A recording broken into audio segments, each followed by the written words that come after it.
Lahat ng ito mga meses ay libre ko lang na i-check out sa Timo. Oo, meses, tama ang narinig mo, 0 pesos. Wala akong binayaran.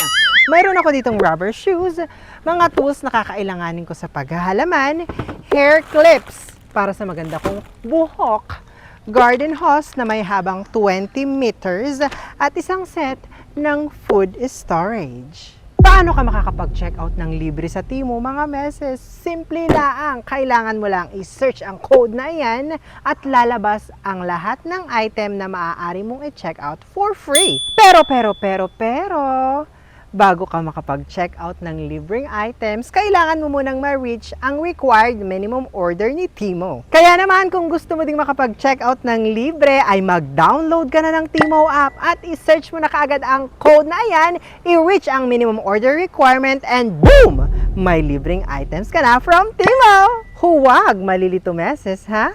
Hindi scam ang Timo. Terms and condition applied.